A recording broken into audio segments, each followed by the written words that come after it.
Ahora vamos a hablar... Upa, ¿qué pasó ahí?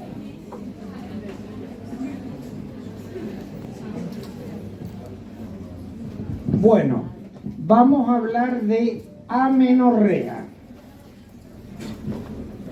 La amenorrea es un capítulo importante en la ginecología. Es causa frecuente de consulta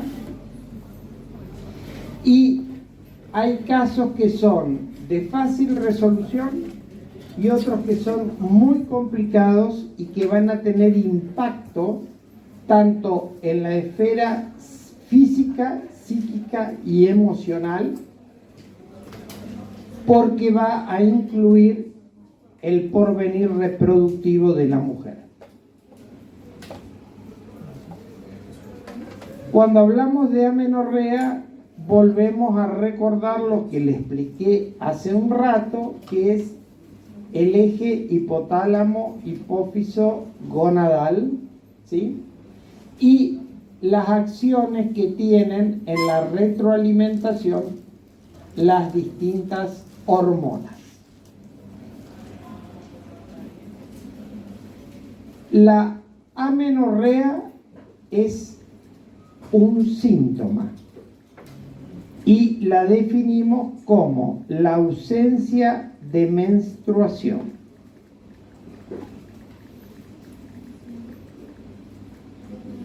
Entonces, esta ausencia de menstruación puede estar marcada por la alteración a nivel de los distintos estamentos del eje hipotálamo, hipófiso, gonadal.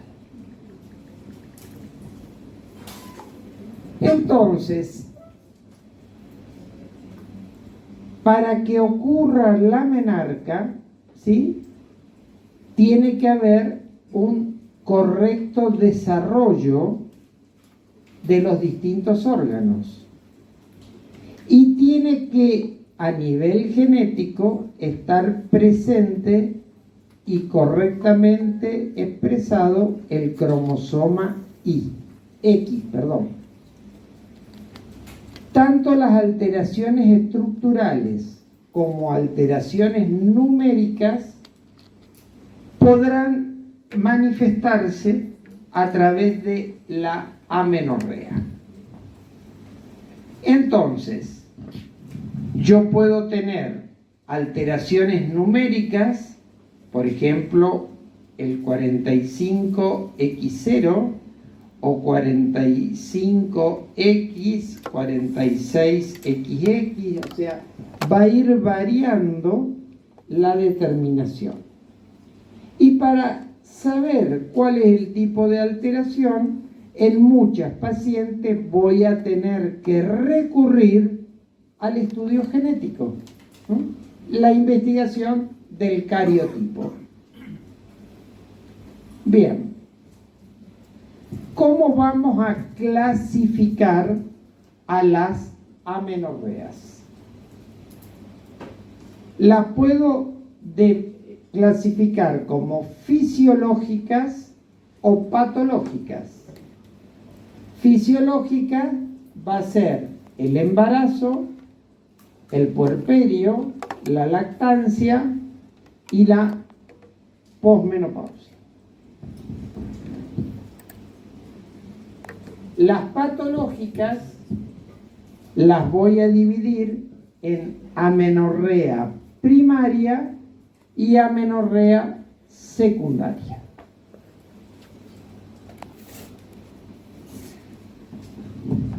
¿Cuál sería la amenorrea primaria? Es aquella adolescente que tiene 14 años con desarrollo de los caracteres sexuales secundarios, con ausencia. Retomemos, porque se les va a hacer lío. Amenorrea primaria Ausencia de menstruación en una adolescente de 14 años con ausencia o desarrollo escaso de caracteres sexuales secundarios. ¿Cuáles son los caracteres sexuales secundarios? Desarrollo mamario, desarrollo de vello pubiano y axilar.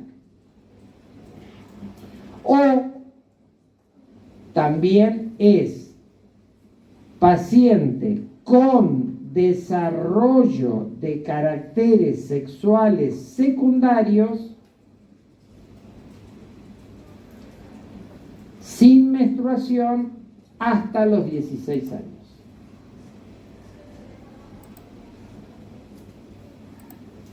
Amenorrea secundaria es la ausencia de menstruación por un espacio mayor a 90 días en mujeres que previamente han menstruado.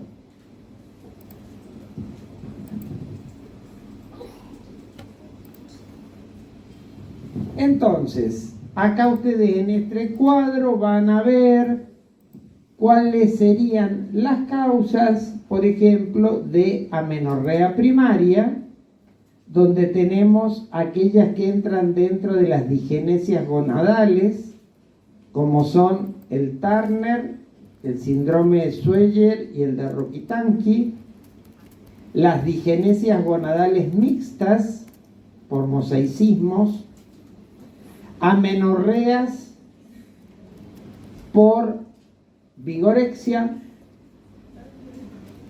amenorreas centrales por lesiones a nivel hipotálamo hipofisario o porque tenemos pubertades retrasadas o hipogonadismos hipogonadotróficos. O los síndromes neurogerminales como los que mencionan ahí Kalman, Lawrence, Ostrom. Bien, los vemos poco frecuentes. Las amenorreas secundarias puede ser el síndrome de Asherman con las sinequias uterinas, la insuficiencia ovárica, tumores ováricos, las hiperprolactinemias, el síndrome de Sheehan, tumores hipofisarios secretores de hormonas proteicas, los craneofaringiomas, fármacos, amenorreas de causa psíquica, suprarrenal, tiroideo o enfermedades intercurrentes.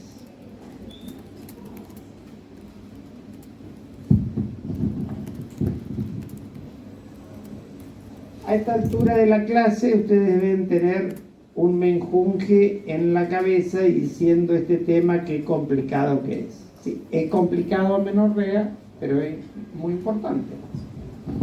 Entonces, porque yo por ahí les he mencionado amenorreas hipogonadotróficas, hipoestrogénicas, o normogonadotróficas, hipoestrogénicas. ¿Qué quiere decir esto? Que yo las puedo clasificar también según la alteración en el nivel hormonal. Si se altera el hipotálamo y la hipófisis, o si está alterado el ovario. Por ejemplo, en las hipogonadotróficas no funciona bien el eje a nivel central, pero el ovario, por falta de estimulación, no me produce estrógenos. Entonces tengo una amenorrea hipogonadotrófica hipoestrogénica, ¿sí? Pero puede suceder que el eje me esté funcionando mucho. Tengo hipergonadotróficas, pero el ovario no responde, entonces son hipoestrogénicas. Y ahí la tienen a la que les mencioné recién. Y luego tenemos las normogonadotróficas, normoestrogénicas. ¿Qué quiere decir? El eje funciona bien, produce buena secreción de hormonas y el ovario también responde bien, produciendo buena cantidad de estrógeno y de progesterona. Y a su vez, acá tienen donde está comprometido el eje.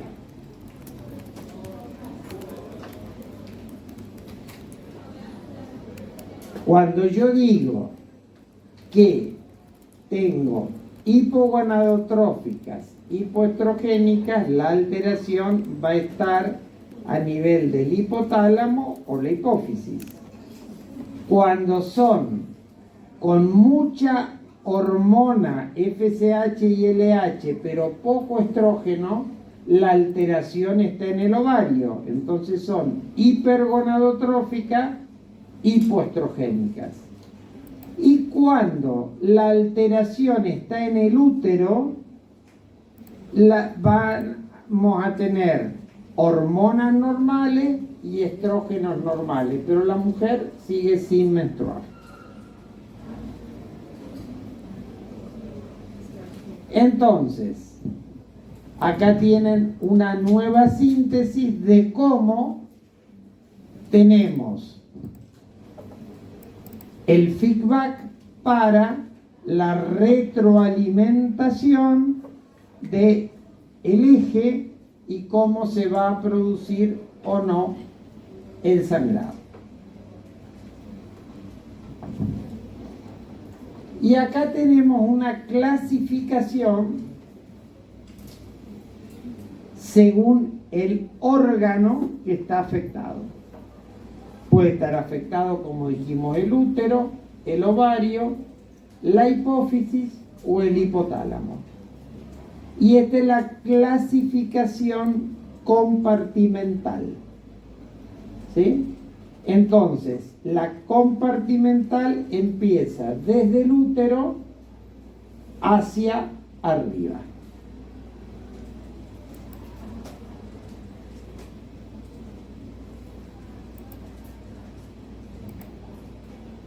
Bien, vamos a ir viendo los trastornos en el compartimento 1, que es el útero. ¿Qué le puede pasar al útero para no menstruar? Puede ser que el útero no exista por una malformación genética. Puede ser que yo tenga una agenesia del conducto de Müller alterando el desarrollo y ahí voy a tener el síndrome de Rokitansky. Pero puede ser que el útero esté presente y el himen esté imperforado. Entonces la paciente va a tener todos los síntomas de menstruación, pero no sangra. ¿Por qué? Porque el himen actúa como una membrana, ¿sí?, que actúa como tapón, no deja que caiga, ¿sí? Entonces, ahí la sangre se va a empezar a acumular en la vagina, en el útero, y puede migrar al peritoneo después, ¿sí?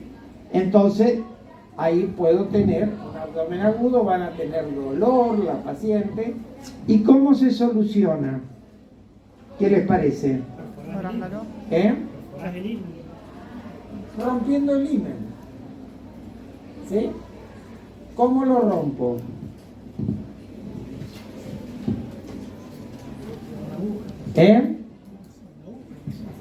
Con un bisturí se hace una incisión en cruz.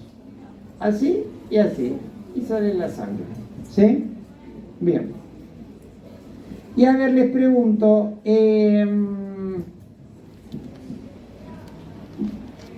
históricamente se decía que las mujeres podían ser vírgenes o no según el himen, como estuviera el himen.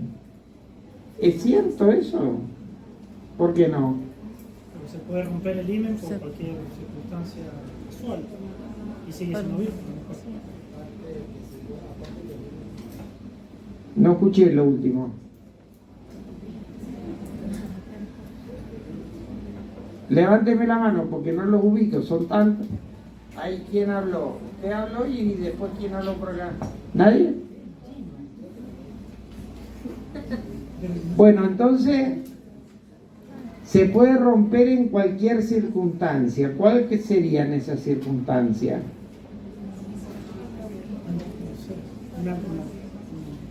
No sé, la actividad deportiva puede ser, por ejemplo. ¿Cuál? Una actividad deportiva puede ser, por ejemplo. Bien, una actividad deportiva. ¿Ustedes vieron la película La Emperatriz, me parece que era? ¿No? Era una serie de Sisi Emperatriz. Sí, Bueno, lo conozco. esta mujer andaba a caballo. Entonces, cuando se va a casar con el rey, tienen que comprobar si era virgen o no. Estaba la reina, el obispo y el médico, y la tactaban a través del vestido, o sea, la paciente vestida y el médico le hacía el tacto vaginal. Bueno, ¿cómo comprobaría? No sé, porque ahí no se puede comprobar si había tenido o no relaciones. Eso se tiene que ver. Pero bueno, se tomó como signo de virginidad. Bien, pueden haber tabiques vaginales que me obstruyan la salida de líquido posterior a tratamientos, o que la paciente no tenga cuello, pero lo más frecuente es la presencia, la amenorrea por sinequias uterinas. Vamos a ver lo más frecuente de las causas de amenorrea de origen uterino. Uno de estos es el síndrome de Asheron, de Rokitansky.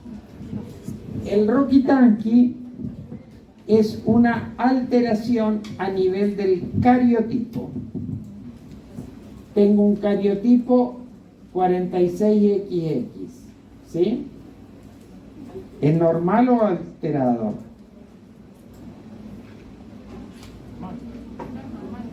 Normal. O sea, acá la alteración no es del cariotipo. La alteración va a estar a nivel del desarrollo de los conductos. ¿Sí?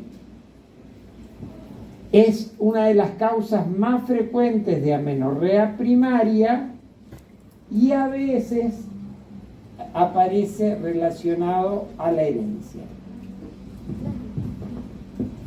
¿Qué pasa con el Rokitansky? Tengo ausencia parcial o total de la vagina y el útero es un útero rudimentario, pero las trompas y los ovarios son normales, o sea que va a tener, es normoestrogénica. Ahí tienen las características de un aparato genital normal, cómo se desarrolla el útero y cómo la vagina.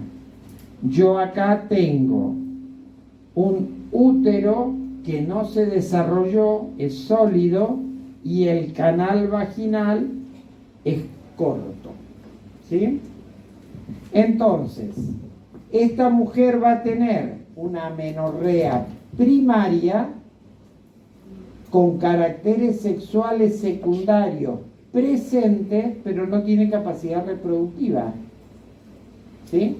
Porque no tiene vagina y el útero es un útero que está totalmente sólido. Entonces, esta mujer, ¿qué pasa si quiere engendrar un hijo? ¿Puede? No, no puede ella. ¿Pero podrá tener un hijo de ella? Sí. Con asistencia. ¿Por qué? Porque los ovarios están conservados. No escuché. Porque los ovarios están conservados. ¿Y entonces? Entonces tiene óvulos que puede hacer fertilización asistida. Ajá. ¿Y dónde se los va a poner? ¿En qué útero? En otro.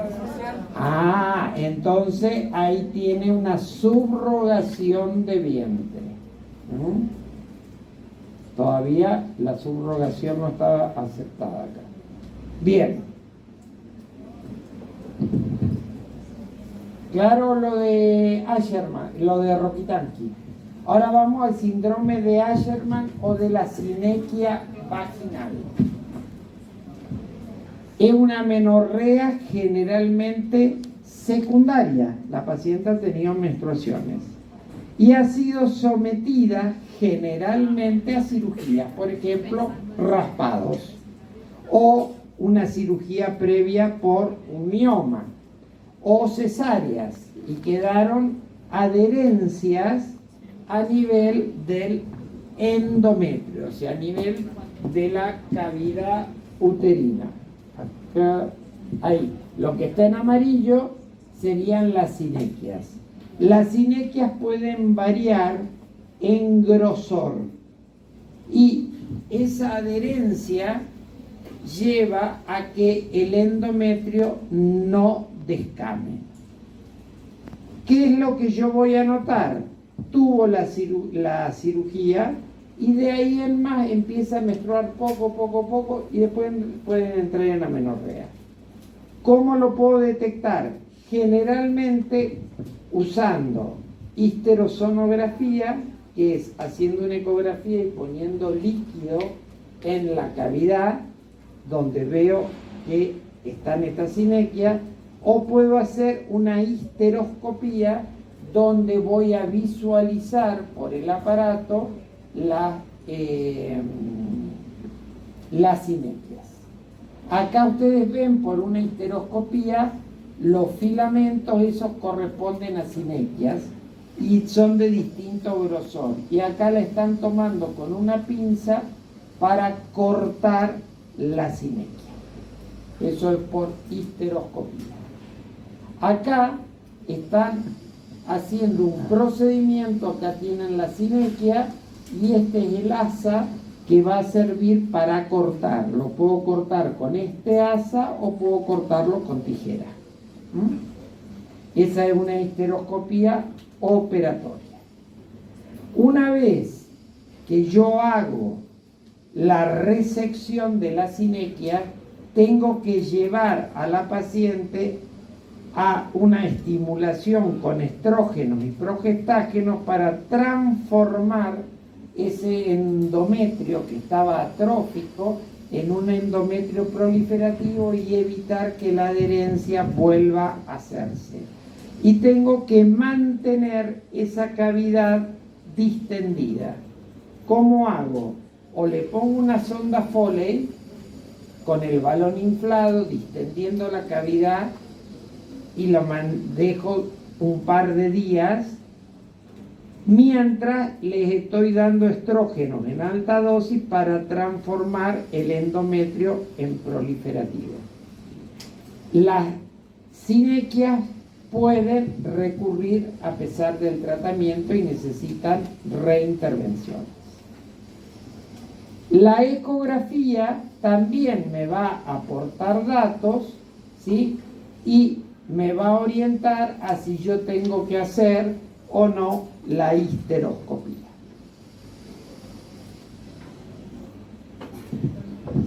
Y ahí tenemos las dos causas más frecuentes de amenorrea de causa uterina, ¿sí? Rokitansky y Asherman. Bien, ahora vamos a ir a la alteración en el ovario, y acá esta es una de las más ricas en cantidad de patología. Acá la falla gonadal va a poder ser desde el nacimiento, o sea, puede ser congénita o puede ser adquirida por los distintos síndromes o agentes que pueden actuar alterando la función ovárica. Estos pueden ir desde enfermedades virales, puede ser por pesticidas o por agentes que están en el ambiente, pueden ser quirúrgicas o puede ser porque la paciente recibió quimio o radioterapia.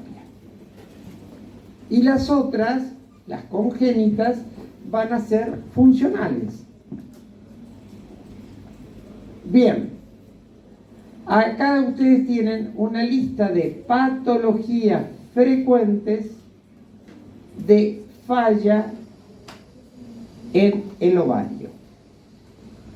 Como es la falla ovárica prematura o insuficiencia ovárica precoz, la van a encontrar con distintos términos.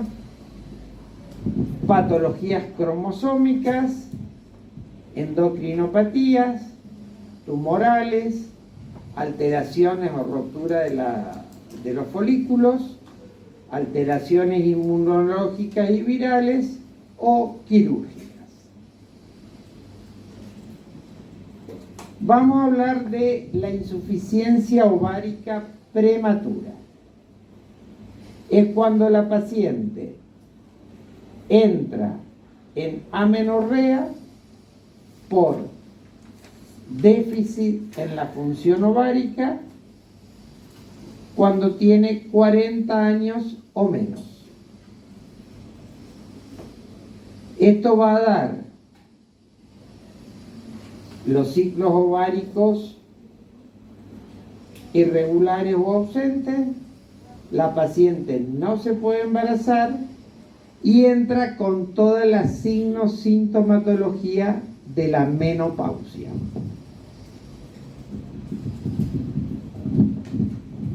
La insuficiencia ovárica prematura va a tener consecuencias a largo plazo, porque el déficit estrogénico me va a producir afectación a nivel de distintos órganos, aparatos y sistemas. ¿Sí? Entonces, a nivel del aparato reproductor, ya esta paciente no posee ovario funcionante, o sea que no puede quedar embarazada. A nivel del hueso, el hipoestrogenismo me va a conducir a que en el futuro la paciente tenga osteoporosis. A nivel cardiovascular, me va a favorecer la enfermedad cardíaca con el infarto. Las enfermedades metabólicas también son más frecuentes y también la afectación a nivel cognitivo. ¿Cuál va a ser lo que predomina en estas mujeres?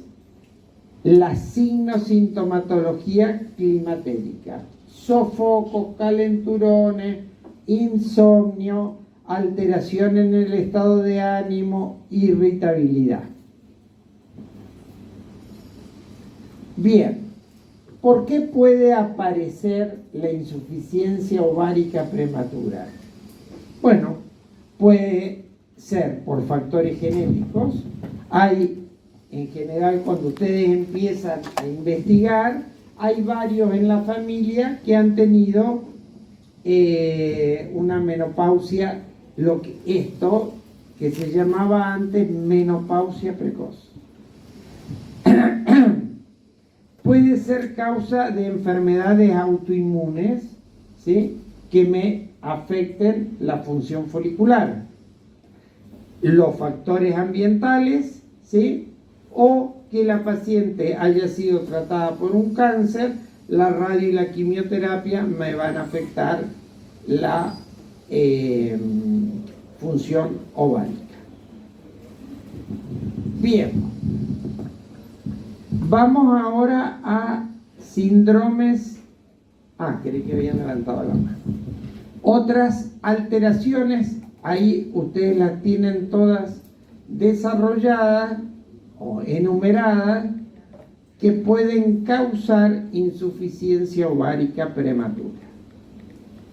Esto ya se los dije recién, cómo impactan en las distintas órganos, aparatos y sistemas, y la mortalidad se va a ver aumentada porque hay una disminución en la expectativa de vida por todas las afecciones concomitantes que va a traer. Bien, acá tienen los síntomas que van a presentar, ya los enumeramos. ¿Y cómo hago yo el diagnóstico de una insuficiencia ovárica prematura?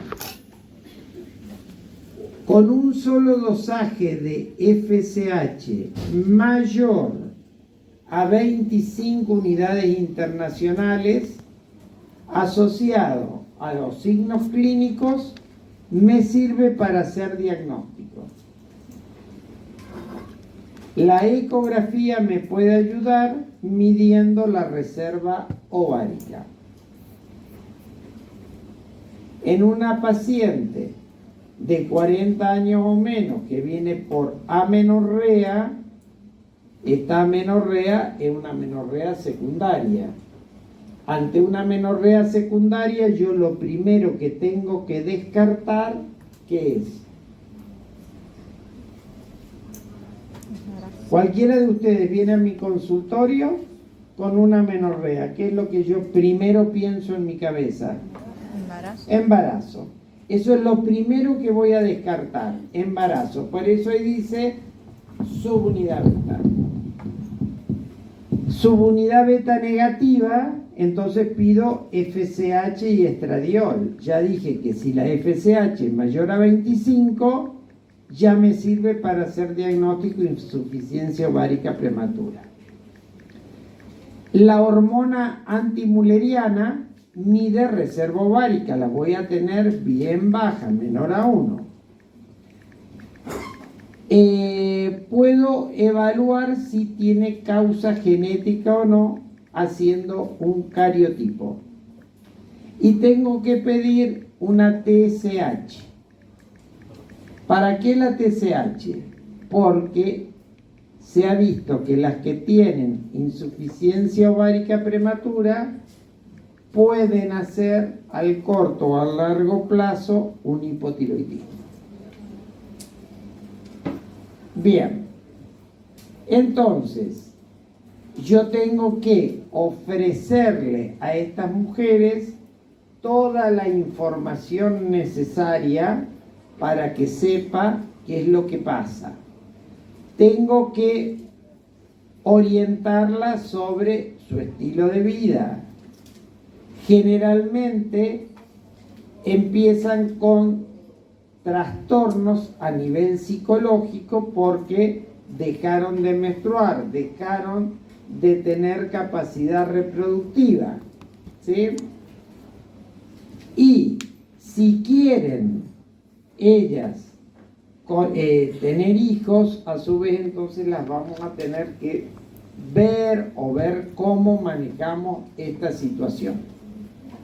Y después voy a individualizar cada paciente para poder tratarla por los signos sintomatología.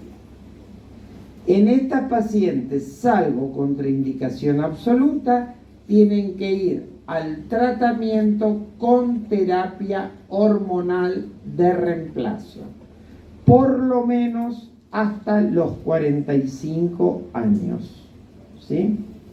Para disminuir el impacto de la hipofunción ovárica.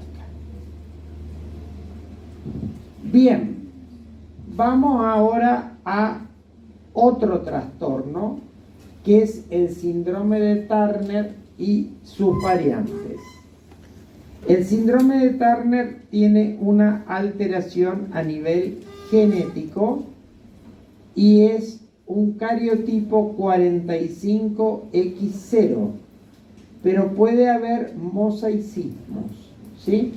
Y las variantes nos van a ir dando distintos grados de afectación que pueden tener estas pacientes.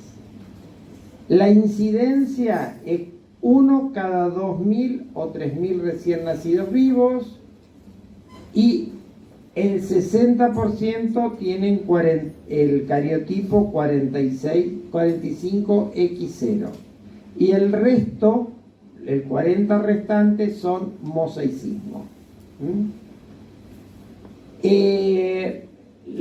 Muchas anomalías cromosómicas diagnosticadas en los abortos corresponden a Turner.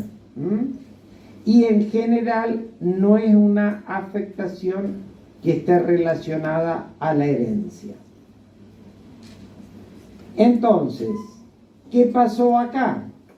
¿Cómo hago la anomalía cromosómica diagnosticada en aborto? Tengo un cromosoma, un espermatozoide X, el óvulo me va a aportar otro X y acá ustedes ven un embrión normal 46XX. ¿Qué pasa en el Turner? El espermatozoide me aporta un cromosoma 0, entonces tengo un 45X0, o puede ser que el óvulo sea el que me aporta el cromosoma 0. Y ahí también tengo un 45X0. ¿Qué características van a tener las pacientes con Turner? Son en general de talla baja, tienen infantilismo sexual, el tórax es un tórax anormal, es tórax en escudo, tienen el pliegue cervical, micrognatia, el epicanto, las orejas de inserción baja y pueden tener malformaciones a nivel aórtico.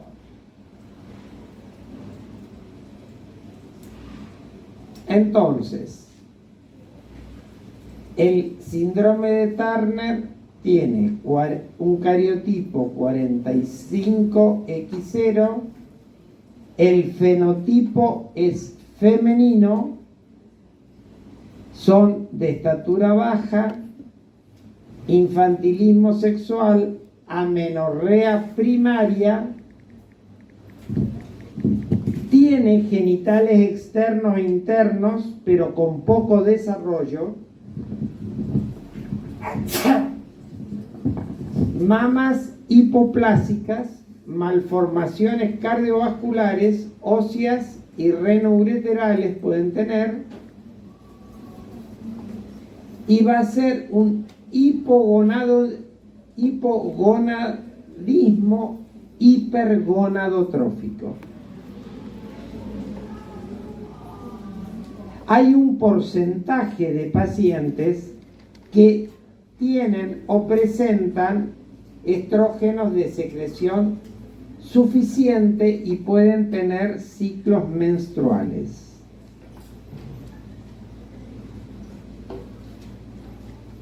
Y hay otras que son mosaicismos, ¿sí? Y solamente uno puede sospecharlo y solamente la biopsia gonadal nos va a dar la alteración.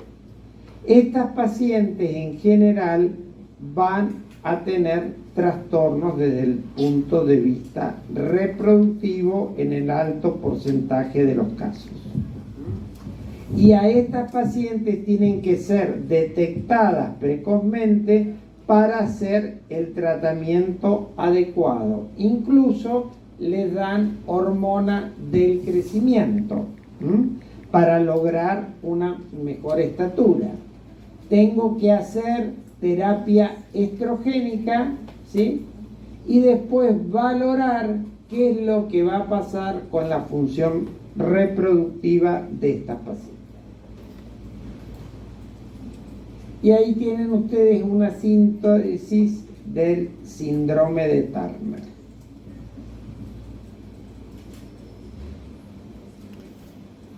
Ahora vamos a las disgenesias gonadales. Y acá tenemos dentro de la disgenesia gonadal, la gonadal pura, o sea, con cariotipo 46XX, o la disgenesia gonadal con 46XI. Ese es el síndrome de Schweyer. En la disgenesia gonadal pura, acá hay una falla a nivel de los ovocitos que se produce a la 8ª semana. Y voy a tener una gónada rudimentaria.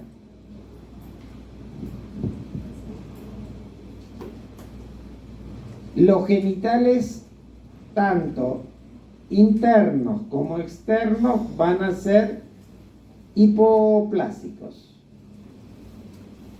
Tienen desarrollo de vello pubiano, pero estas pacientes tienen una amenorrea primaria. Talla normal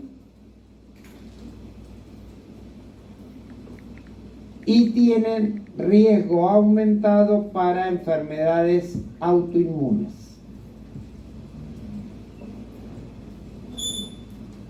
El síndrome de Schweyer con cromosomo cariotipo 46XI, acá hay una mutación del gen SRY o un gen recesivo ligado al X. Entonces, acá voy a tener genitales femeninos hipotróficos, pero tengo ausencia de caracteres sexuales secundarios. Son de talla alta por cierre de los cartílagos en forma tardía. Los valores hormonales de testosterona van a estar aumentados y estas pacientes pueden desarrollar gonadoblastomas. Entonces, por el riesgo de malignización de las gónadas, hay que extirpárselas.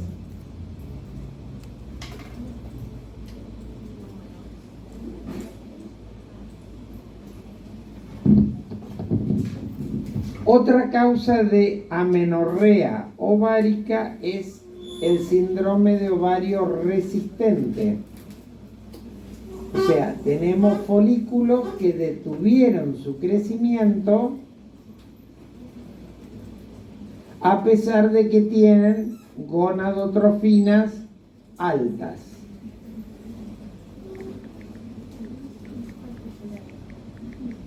Y son malos respondedores al tratamiento.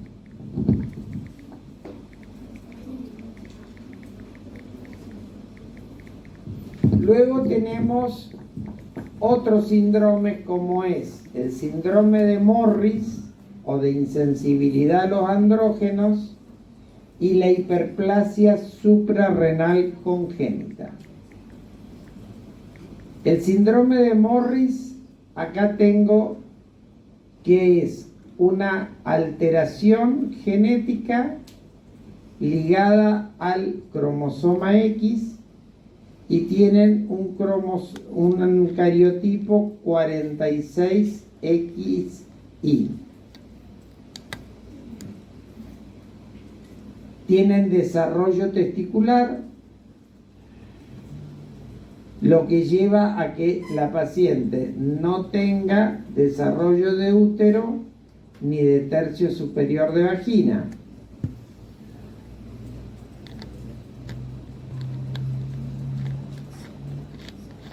Y acá vamos a tener niveles de andrógeno símil al varón. Pero en la clínica se va a manifestar con una ausencia o disminución del vello pubiano y axilar. Tienen desarrollo mamario normal, una vagina corta sin útero, los testículos son intraabdominales o en el conducto inguinal, y muchas veces se lo interpreta como que tienen hernias inguinales y son sometidas a cirugía para corrección de hernias. A estas pacientes hay que extirparle esos testículos, ¿no? Explicarle que nunca van a poder tener función reproductiva. Y luego vamos a la hiperplasia suprarrenal congénita con cariotipo normal. Acá hay déficit de una enzima, que es la 21-hidroxilasa, que es necesaria para la síntesis del cortisol. Yo acá voy a tener genitales externos masculinizados. Hay una hipersecreción de andrógenos suprarrenales y puede aparecer ya durante el crecimiento intrauterino o desarrollarse en forma postnatal.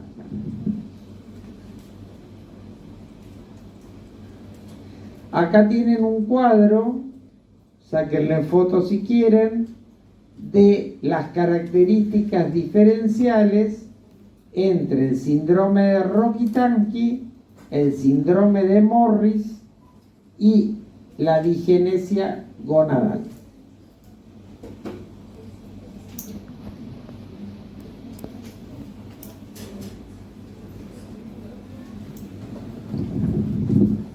Estos serían las causas a nivel ovárico más frecuentes de amenorrea. Ahora vamos a pasar al compartimento 3, que sería la hipófisis. Tanto la afectación de la hipófisis como el hipotálamo pueden responder a causas similares. Bien, dentro de los trastornos hipofisarios que nos van a dar amenorrea tenemos los producidos por tumores, como los hiperprolactinomas. La hiperprolactinemia idiopática, de causa no tumoral, muchas veces debido al estrés, o siempre tenemos que descartar el hipotiroidismo. Luego tenemos el síndrome de Sheehan. ¿Se acuerdan del síndrome de Sheehan? No. Síndrome de Sheehan es un síndrome posparto por hemorragia posparto, donde queda sin irrigación la hipófisis y la paciente hace un hipopituitarismo, o sea que queda con hipofunción a nivel de ovarios, de tiroides y de la adrenal. ¿Sí? Yo me acuerdo cuando recién empezaba y había terminado mi residencia de ginecología. Gané un cargo por concurso, pero era de médico general. Entonces llega al consultorio una paciente que tenía 6 meses posparto. Era flaca, pálida, caminaba ayudada por otra persona, no podía dar de mamar y estaba todo el día en cama. Había ido a distintos médicos y bueno, que era el posparto, que era una anemia la que tenía, que después había hecho una depresión posparto. Bien, esta paciente lo que tuvo era un panhipopituitarismo por un Sheehan, ¿sí? Entonces esta paciente, esto fue en Rivadavia, en el Mirador trabajaba yo en esa época. O sea, como perdido, no sé si saben dónde es el Mirador, el de la Ruta 7 antes de Santa Rosa, metido para adentro 20 kilómetros.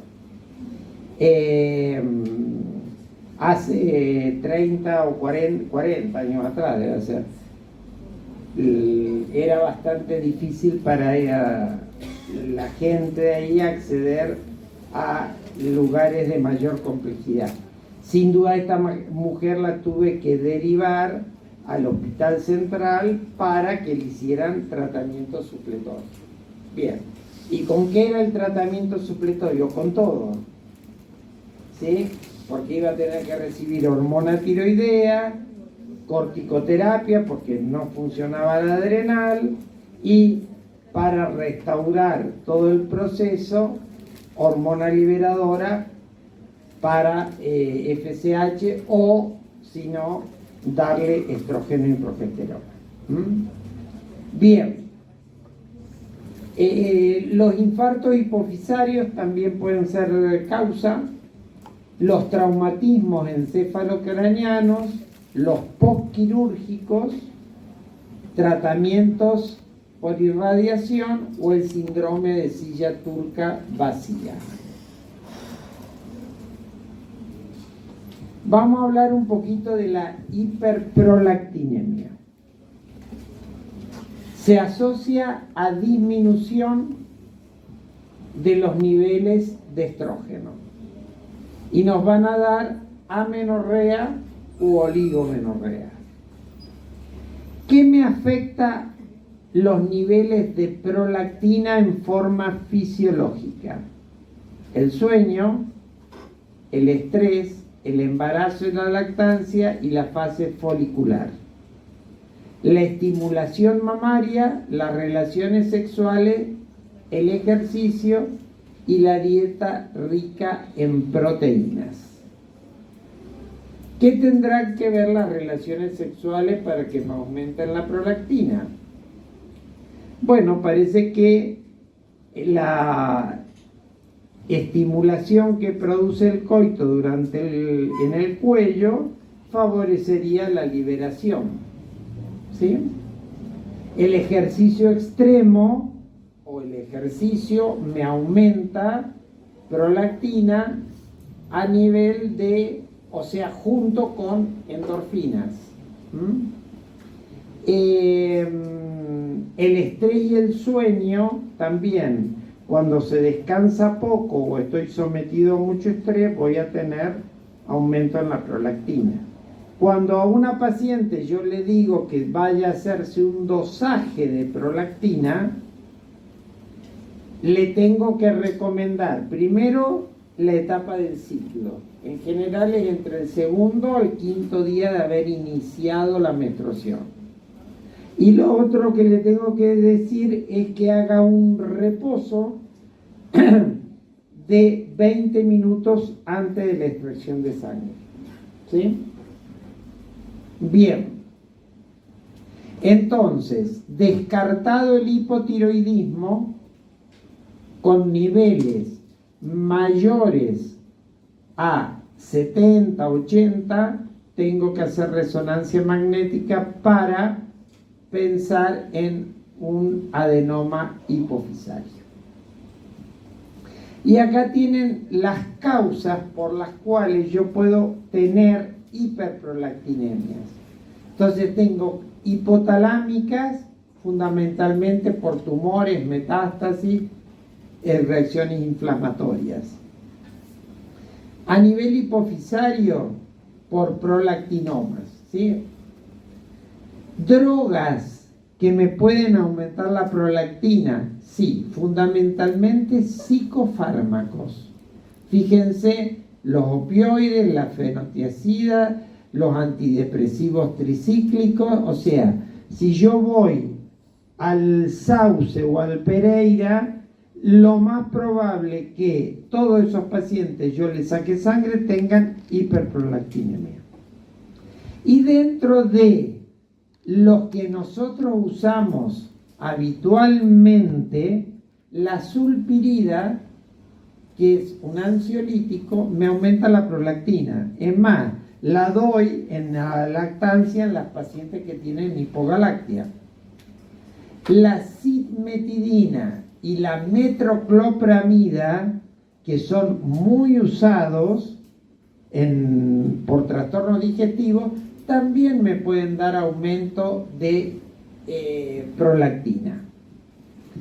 Y las patologías, fundamentalmente las tiroideas o el mal funcionamiento hepático o falla renal, también me pueden dar causa de hiperprolactinemia. Y luego vamos al compartimento hipotalámico, donde las causas fundamentales parecidas son a las que enumeré recién: infecciosas, tumorales, traumáticas, y le sumamos acá causas genéticas como el síndrome de Kallmann, que hay una alteración a nivel de los nervios olfatorios y auditivos. Y dentro de las inflamatorias tenemos la encefalitis y las producidas por el SIDA. Pero más o menos todas responden a la misma causa. Tengo alteraciones endocrinas, inmunológicas o metabólicas que también me pueden llevar a amenorrea, ¿sí? Como es la hipo o la hiperfunción tiroidea, que ya la mencionamos, el síndrome de Cushing o el Addison, y el exceso en la producción de andrógenos. El Cushing y el Addison generalmente están relacionados también con hiperandrogenismo. Entonces, el exceso en la producción de andrógenos lo voy a tener cuando tengo tumores productores de andrógenos. Estos pueden ser adrenales u ováricos, pero también lo puedo tener amenorreas por la deficiencia de la 21-hidroxilasa. ¿Se acuerdan que la mencionamos dentro de las amenorreas ováricas? Y los tumores suprarrenales por aumento de la dehidroepiandrosterona. Bueno, acá teníamos el síndrome de Kallmann, que se los mencioné recién. Avanzamos, no lo tomamos, Esto se lo reservamos por ahí al especialista. Sepan ustedes que hay alteraciones. Es más frecuente en hombres que mujeres. Y acá tenemos las diferencias nuevamente en las amenorreas primarias, que lo habíamos visto antes, ¿sí? Este cuadro, si no me equivoco, y las amenorreas secundarias. El diagnóstico diferencial, ya lo habíamos visto, Esto avanzamos. Y ahora, ¿qué hacemos con una amenorrea? Esto ustedes van a tener un práctico de amenorreas, o sea que lo van a poder ver también más en profundidad durante el práctico. Ante una paciente con una amenorrea, yo voy a hacer primero la historia clínica, el interrogatorio, antecedentes médicos que tenga, medicación que tiene, si ha sido operado o no, si ha recibido algún tratamiento antitumoral. Voy a recoger los antecedentes ginecobstétricos, pregunto si está medicada con algo y qué antecedentes familiares tiene respecto a patología ginecológica. Y acá yo voy a tener que ir al examen físico y ¿qué me interesa saber? Altura, peso, índice de masa corporal. Y acá voy a reparar en algunos signos que puedan darme las distintas endocrinopatías, ¿sí? Voy a mirar si tiene presente caracteres sexuales secundarios o no.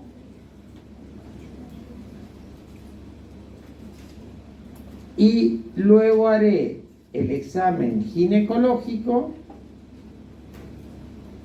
y después podré ir indagando sobre los distintos aparatos o sistemas, fundamentalmente para descartar, acuérdense en que había patologías que venían con otras anomalías congénitas. Bueno, acá tienen un cuadro sencillito, es esto, para que se entretengan. Entonces, ante una amenorrea primaria, yo hago todo el examen, recabo la historia clínica, hago el examen físico, solicito analítica y pediré una ecografía pélvica, ¿sí? Entonces, si yo tengo, como es una amenorrea primaria, dependiendo de la edad de la paciente, podrá estar o no embarazada, o siempre la amenorrea primaria, el embarazo no es una posibilidad. ¿Eh?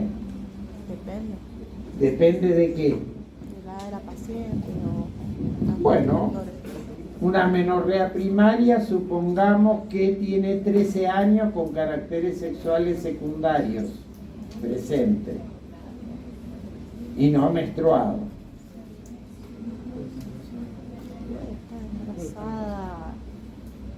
¿Qué tengo que pensar? ¿Descarto de entrada el embarazo o no? Tengo que descartar. Tiene 13 años.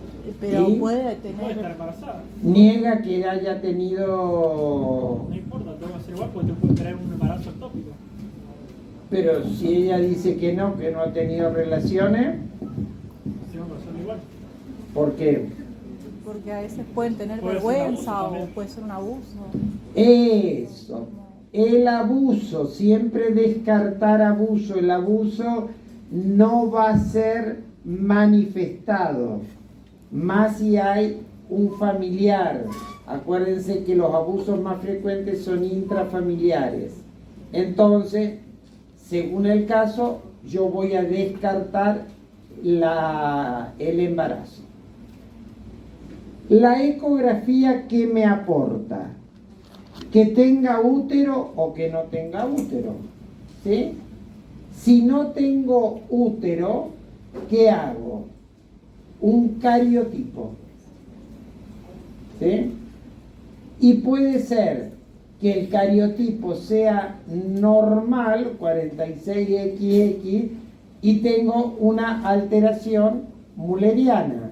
Entonces tengo útero presente rudimentario, síndrome de Rokitansky, ¿sí?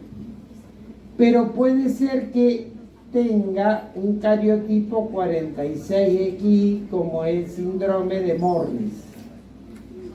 Entonces acá no voy a tener desarrollo ni voy a tener menstruación.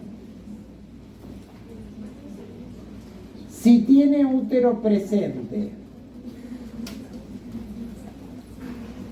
no ovula, o sea, no menstrua, ¿qué voy a ver? ¿Si ovula o no ovula? ¿Qué pido? FSH y LH para ver cómo está la estimulación. Si me da una FSH aumentada, ahí estoy diciendo que tengo una amenorrea hipergonadotrófica. Entonces, ante esa FSH aumentada, tengo que ver si hay signos de hiperplasia suprarrenal o sin signos de hiperplasia suprarrenal. Si tengo que no hay signos de hiperplasia suprarrenal, tengo que ir a descartar por el cariotipo si hay alguna alteración del cariotipo que me hable que hay un Turner, mosaicismo o una insuficiencia ovárica prematura. Pero si tengo una FSH que está normal o baja, tengo que ver cómo está el desarrollo de los caracteres sexuales. Ahí dice Turner. No lo confundan con el síndrome de Turner. El Turner es el desarrollo a nivel estadio 1, 2, 3 y 4, cómo va el desarrollo mamario acompañado del resto del crecimiento de los caracteres sexuales secundarios. ¿Sí? Entonces, en base a eso es como yo voy a actuar. Entonces, repitamos. Primero, ante una amenorrea primaria o secundaria, descarto el embarazo. Luego, hago determinación de prolactina y de hormonas tiroideas. Y pido la ecografía ginecológica para que me diga si hay útero o no. En una amenorrea secundaria con test de embarazo negativo, descarto mediante el dosaje de TSH y de prolactina hipotiroidismo o hiperprolactinemia. ¿Qué hago entonces? Si yo veo que tiene una hiperprolactinemia, trato de corregirla. Si tiene un hipotiroidismo con hiperprolactinemia, corrijo primero el hipotiroidismo, modificado los valores de hormona tiroidea, va a hacer que la prolactina baje sola. No tengo por qué tratar, perdón, creí que estaba lo tenía abajo. No tengo por qué tratar la hiperprolactinemia. Primero trato la tiroides y después trato veo si recupera o no la función. Pero si tenemos test de embarazo negativo, prolactina normal, yo puedo hacer una prueba que es la prueba de progesterona, donde voy a dar progesterona para ver si la secreción de estrógenos era suficiente como para hacer que ese endometrio fuera proliferativo. ¿Con qué lo hago? ¿Con progesterona natural micronizada o con medroxiprogesterona? ¿Cuántos días con natural micronizada? 10 días. Puede suceder que la prueba de progesterona sea positiva, y digo que es positiva cuando, terminada la toma de la progesterona, a los 10 días presenta un descamado menstrual. Entonces, ¿con esto qué compruebo? Prueba de progesterona positiva, quiere decir que el canal de salida está bien. Hay una disfunción que está dada a nivel del hipotálamo o de la hipófisis o el ovario. Pero si la prueba de progesterona es negativa, puedo tener una alteración en el canal de salida o que la preparación no fue acorde en el endometrio. Entonces, avanzando acá, desde progesterona positivo, tengo que pensar en anovulación, y si es negativo la prueba de progesterona, hago la prueba de estrógenos. Voy a dar estrógenos en la primera mitad del ciclo y luego voy a sumar el progestágeno, remedando un ciclo normal.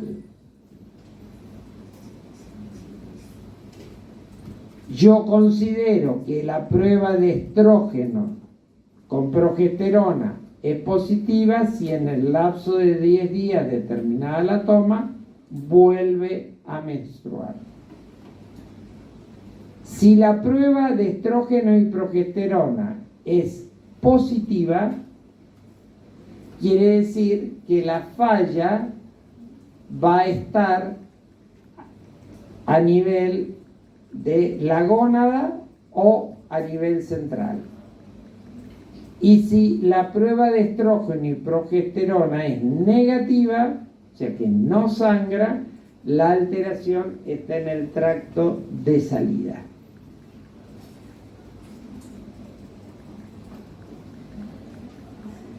Y acá vamos repasando de vuelta cómo es el algoritmo.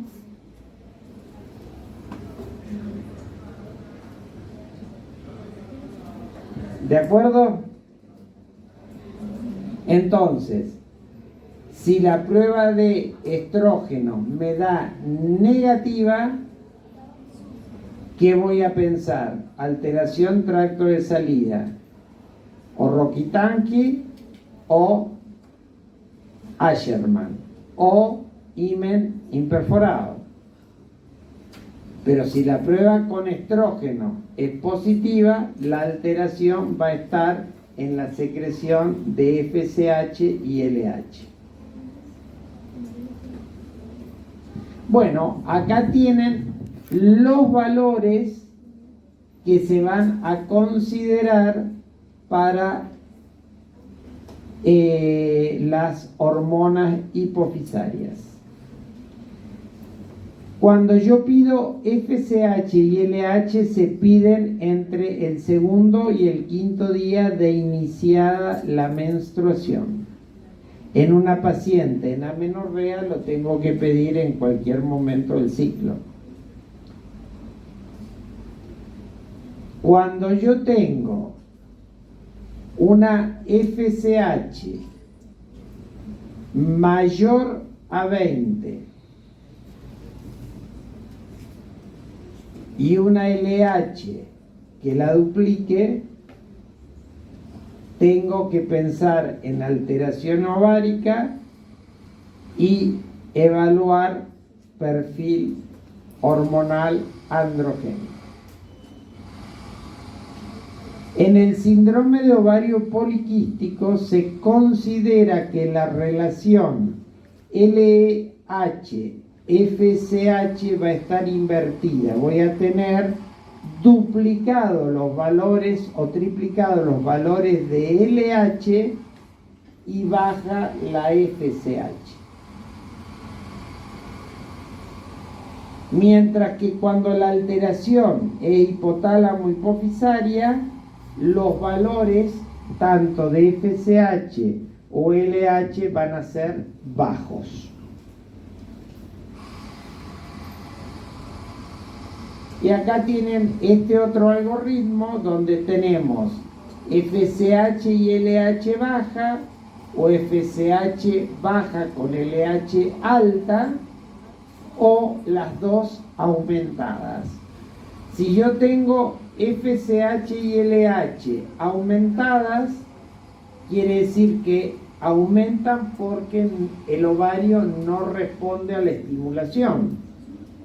Entonces tengo una insuficiencia ovárica y esto hace que yo tenga que investigar el cariotipo. Puede ser que yo tenga un cariotipo normal, ¿sí? Y acá por la presencia de anticuerpos antiovario producida por una euforitis autoinmune es lo que me está dando la falla. O puede ser que el cariotipo sea anormal y ahí yo voy a estudiar a qué patología corresponde. Luego tengo la alteración a nivel del hipotálamo y acá tengo que hacer las pruebas con el gen RH administrando, ¿sí?, gen RH y evalúo cómo me da la FSH y la LH tras la inyección de gen RH. Y acá puede ser que si yo hago la inyección con gen RH, no se modifican los valores de FSH y RH y LH, o sea que la alteración es hipotalámica, o que sí responde, no responde, o sea, no se modificaron los valores, alteración a nivel del hipotálamo, pero sí responde, haciendo el pico de FSH y LH, la patología es hipotalámica. Y luego tengo los estudios complementarios como la resonancia, la TAC, que yo tengo que pedir siempre resonancia magnética nuclear de cerebro, valorar hipófisis, ¿sí? Y ahí con doble contraste se pide. Y volvemos acá a los algoritmos, que era lo que vimos recién. Vuelvo el de atrás, este por si le quieren sacar foto.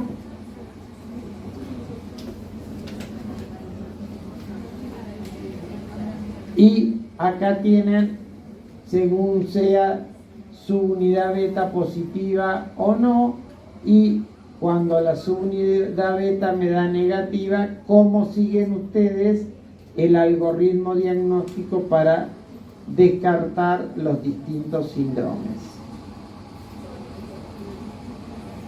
Muy bien. Y con esto terminamos. ¿Alguna duda? ¿Se quiere ir rápido usted? No, le quiero preguntar si nos pasa el power. Esto debe estar subido en... Creo que no estaba por eso. ¿Sí? No está bueno, ya después se lo subo. Pero tiene que, si no está como Power... Está como un Prezi, pero es otro. ¿Cómo? Un Prezi, pero es otro archivo. Es otro archivo, no es de este Power. Claro, pero según lo que esté, o sea, quizá no sea el mismo Power, pero lo que dice es lo mismo. No, pero este mejor. Bueno, es para que ustedes estén acá. Bueno, muy bien. Entonces, nos vemos mañana. Recuerden dónde corta la comisión. Voy a ver si ahora se puede arreglar esto. Y ¿Qué otra cosa? Ah, para el viernes